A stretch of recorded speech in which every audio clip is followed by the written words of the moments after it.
Welcome to Bath, where we're going to be spending the next 24 hours or so. In case you're new here, I'm Steph, and along with my husband Pete and our 4-year-old son Hayes, we travel quite a lot. Lately we've been in Asia, but right now we're back in the UK visiting Pete's family and also trying to sneak in a few trips here and there. So in addition to this video, we're going to have 24 hours in Bristol, 24 hours in Brighton, and the overnight train from London to Cornwall all coming up. Now the way this works is we tend to put timestamps on our day here to give you a sort of realistic but slightly ambitious day of sightseeing in whatever city we're in. This is obviously a kid-friendly itinerary, but we tend to pick things that we also enjoy. So I think that's it.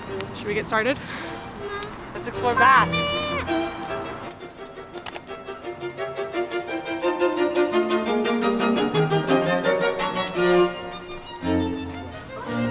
Hey Steph, you dropped something. I did? Yeah. But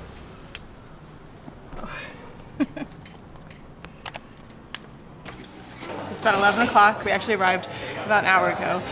We took the GWR train, transferred in Westbury and made it here, but I suspect if you're watching this you might be coming from London, in which case it's only about an hour and 20 minutes. We walked to our hotel at the Bird, which we'll show you later, dropped our bags off, and then... This town is really great. You gotta come here because it's really great. And also, do you want to see the baths? Because the baths are really cool.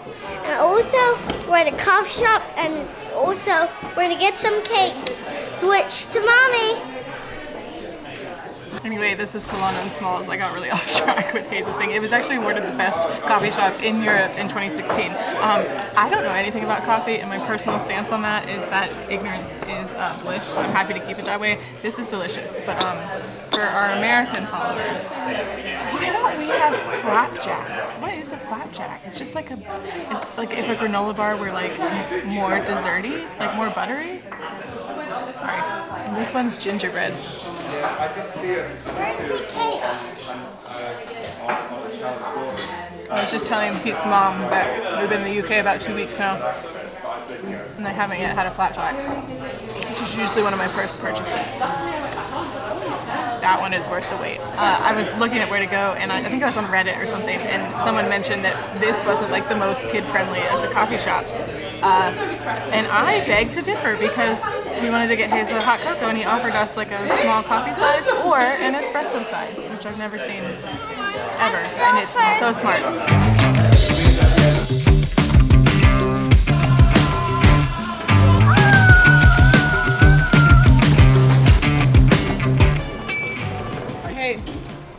Do you know why this city is called Bath? Why? I'm not sure. Should we go find out? we're going to get to the Roman baths in a minute, but before then, I cannot pass a charity shop in the UK without going and having a look for football jerseys or soccer jerseys. They sometimes have some bangers.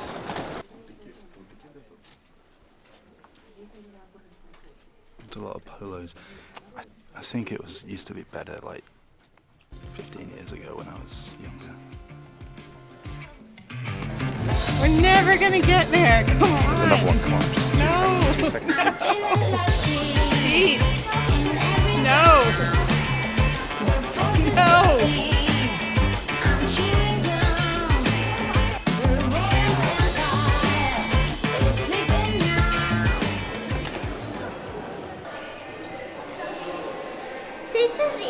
These are like floor circus.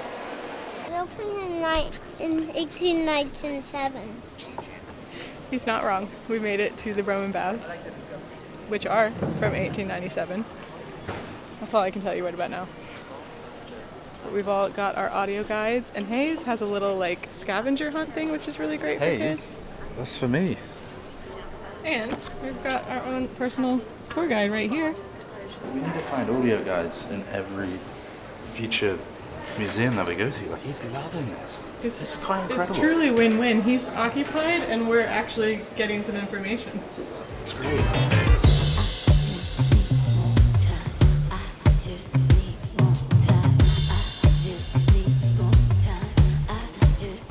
Now, the Northern Obvious Bath is really known for its incredible water, and one of the highlights that you get to do here at the Roman baths is taste it.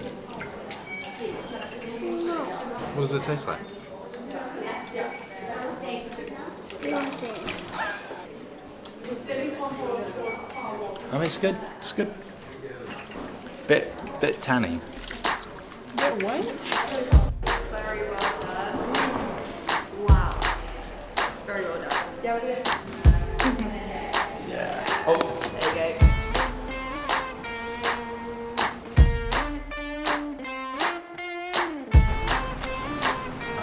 Next stop is Bath Pizza Company. Hayes could have spent forever at the Roman baths. Honestly, I was done way before him, but between the good audio guide and the fact that there's water and Hayes loves anything to do with water, it actually was, he enjoyed it way more than I expected. Anyway, now it's lunchtime. We've come to Green Park Station, which was a train station from the 1860s till about the 1960s, and we're at Bath Pizza Company, which is a family-run pizza restaurant, and we're here on a Tuesday afternoon, but I think this Green Park Station hosts a lot of markets and live music events, and I think looks like it's really lively on the weekend. Would be a fun place to go, but also very family friendly. Very unique pizzas. We have a tiger margarita, which I think was, they've won several awards specifically for that pizza. I got a special one that has house fermented Scotch bonnet pineapple sauce and all sorts of stuff. Some bruschetta, sexy fries. I don't know. It's a very fun menu. The staff here have been unbelievably friendly and accommodating, which always reminds me of home, because I think British service and American service is quite different, and this veers kind of on that American style. They were great with Hayes, very, very friendly.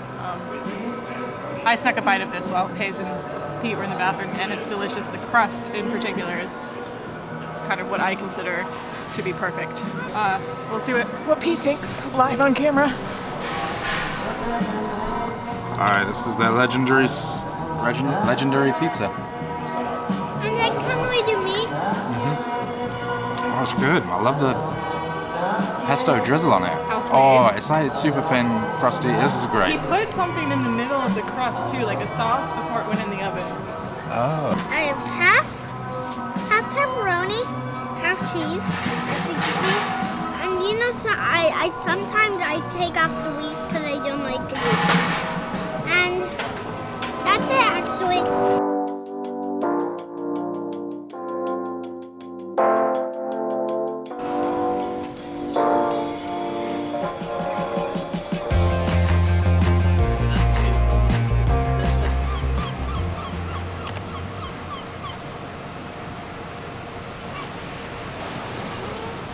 In these UK videos, I'm making it out to be having a really good time. No, I am having a really good time.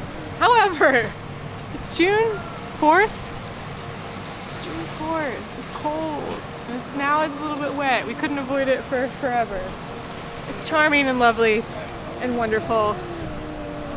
And this is my, 15th visit to the UK or something, but I just can't say that I am a fan of a British summer or British weather, period. I know it's a cliche, but the weather's not great. Mama. Me, on the other hand, I just describe this as fine summer rain, where it's pretty light. It's not too heavy.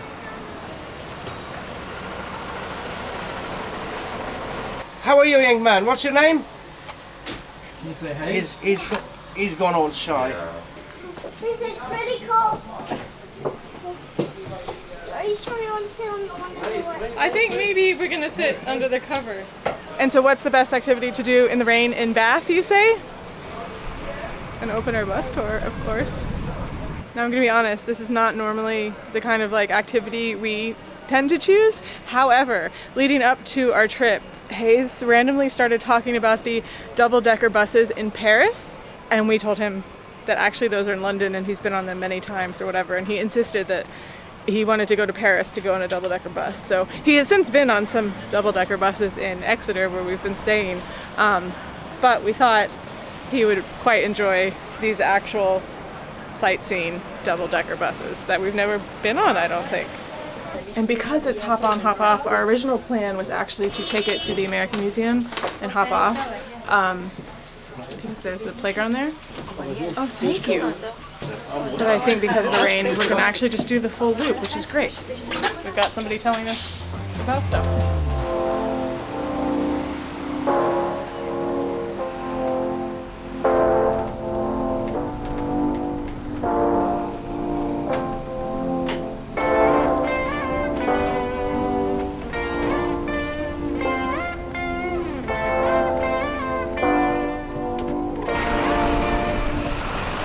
nice for a couple of reasons. One, we got to listen to all the history that I never read before I go to these places. Hayes had a little nap, and it was fun to see like the part outside of the city that we definitely wouldn't have seen, particularly without a car. So, Winner, winner. all's well that ends well.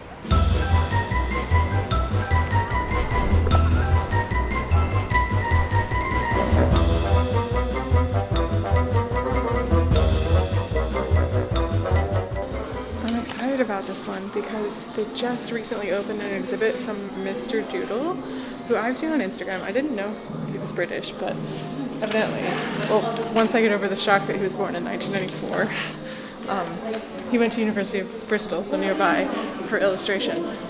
And so he's come and done this exhibit, and there's some of his like sketchbooks, and then obviously he doodled in the museum. And this is running until I believe September, mid-September. So if you're seeing this video soon after it's posted and you are coming to Bath or you live nearby, this should be around for about another month or so. Why are you laughing? Why are you laughing? Your comment of I didn't think he was British. Stop! Is that Stop! he's very British in his looks. What's quite clever is that there's lots of his art all interspersed around the museum, so it's fun. We're now seeing some more of his stuff, and he's sort of like mimicking what is in the different sections of the museum. So actually a lot of the stuff in here he's done like, it's like next to a piece, but then a lot of other stuff, I think it's replacing stuff that was here. So there were obviously busts on either side of this room, and now there are Mr. Doodle busts out there. There was a painting of like a landscape, and that painting is gone and now replaced by the Mr. Doodle landscape. I mean, it's quite an honor for this dude. I would feel a sense of pressure making kind of dialogue with this historic art or replacing it. Interesting. Which one I found on Google Maps. Playground.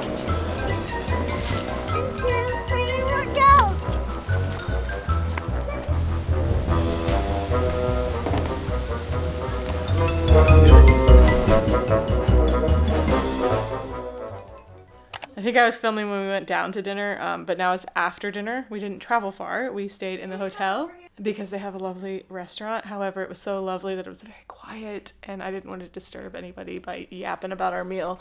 It was very good. Pete had a steak, I had mussels, and a delicious cured trout. Actually, Pete had great burrata. It was a great meal. But the thing I really liked about it was it didn't feel like an overtly kid-friendly place, like at all. Definitely not. It was very much like nice and cool or whatever. But when we sat down, they gave us an activity book, and that is my favorite kind of place where it's like, Pete and I don't tend to gravitate towards super kid-driven places. We like to travel like we traveled before Hayes and then hope that we can slot him in, and this was like a really good example of that, where like we kind of sat down and it was like, are we welcome here? And then they come over with crayons and activity book, so that was great. But now we're back in the room and we're going to head to bed. But I did just want to give you a very important update on the charity shop endeavor.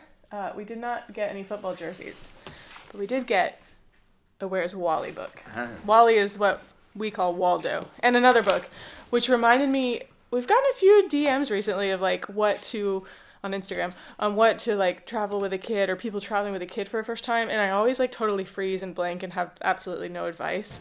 And it reminded me of one thing I never talk about. This is not sponsored in any capacity, but we subscribe to this app called Epic. It's like $6 a month, and you get like hundreds of books on an app that you can read. There's audiobooks, there's videos, but we use it to like read bedtime stories to Hayes because we're traveling and we can't carry a bunch of books with us. And when we visit places we have home bases or family that have home bases, it's really nice to like be reading physical books again. We got this for 50 cents, 50p, and this one was like 150. £1.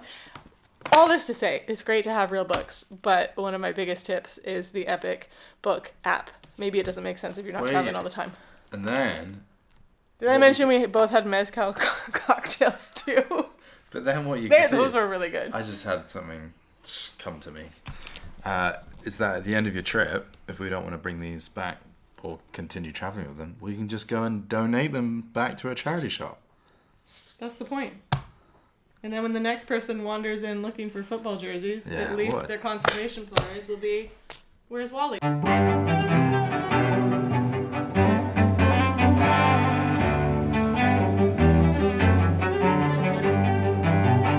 Good morning.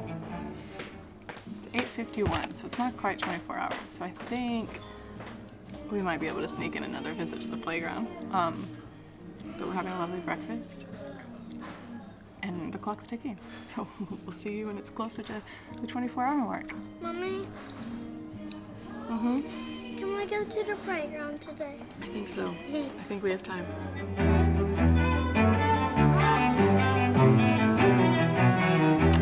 It's about 12 o'clock now, which means we've been in Bath for more or less 24 hours.